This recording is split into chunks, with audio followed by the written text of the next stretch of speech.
gotten used to a ketogenic diet, you're going to want to push your results to the next level. So if you've got your grocery list and your meal planning under control, then it's time to start thinking about intermittent fasting.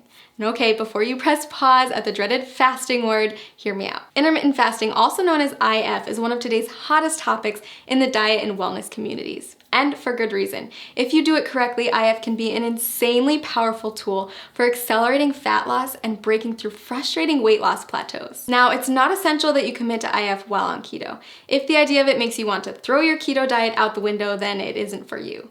But if you're up for another adjustment with the potential to ramp up your weight loss and turn you into a fat burning machine, then keep watching. IF basically boils down to two terms, feeding and fasting.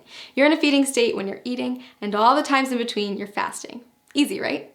Okay, so here's the deal. There's several different methods for fasting, and you get to choose which one works best for your lifestyle. Most people find that at least one of the following is compatible with their life and fits well into their daily routine. Option 1, skip meals that prolong the time your body's in a fasting state. Most people choose to skip breakfast or lunch. Option 2, rely on the eating windows method.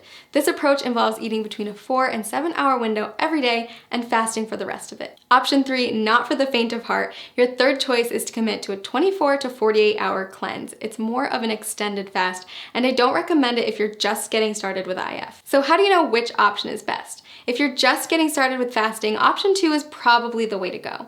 We found that restricting yourself to specific eating windows tends to work well for new fasters. For example, tons of people have tremendous success only eating between 5 and 11 p.m.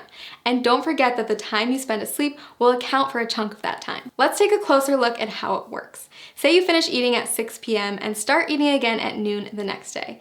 That means you fasted for 18 hours and eaten for 6. In other words, you've achieved an 18-6 window. If you finish eating as early as 5 p.m. and don't eat again until noon the next day, then you've fasted for 19 hours and eaten for 5, or you've achieved a 19-5 window. You don't have to adhere to IF every day. You can try it out once a week at first, listen to your body, and then add in more IF days over time. So why does IF work anyway? The first and simplest reason is that our bodies can only take in so much food at a time.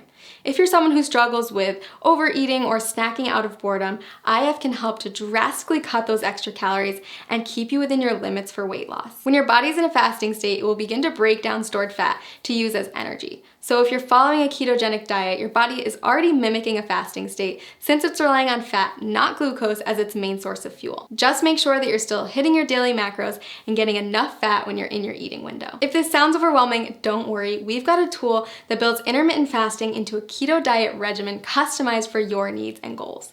Click the link below this video to discover your personalized plan. And keep in mind that the benefits of IF go far beyond weight loss. After all, there's a reason why every wellness community is talking about it, and why thousands of today's top performers have made it a part of their daily routine.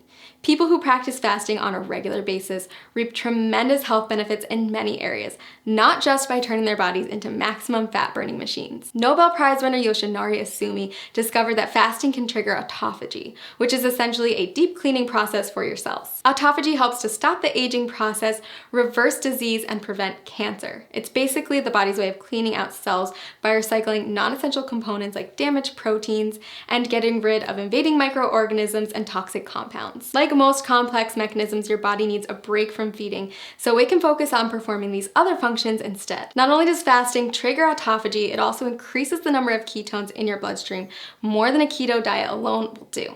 When you start practicing IF, you may find yourself more focused than usual. That's because your body is running on ultra premium fuel. If you're on keto, you may have already experienced this heightened mental clarity. So consider adding IF to your routine, a way to get more bang for your buck, so to speak. Lots of people ask me if they can do IF if they're avid exercisers. If that's you, don't worry. Countless studies have shown that intermittent fasting is compatible with fitness routines and can even result in higher metabolic adaptations, improved muscle synthesis, and even better response to post-workout meals. So is IF right for you? If you're not afraid to change it up, burn more fat, focus better, and improve overall health, then I say give it a try. I've honestly never seen as much success as I do with people who combine a ketogenic diet with an IF lifestyle. It's truly the holy grail of weight loss and optimum health. Click the link below this video to create your own customized keto diet plan where you can easily add intermittent fasting into your daily routine.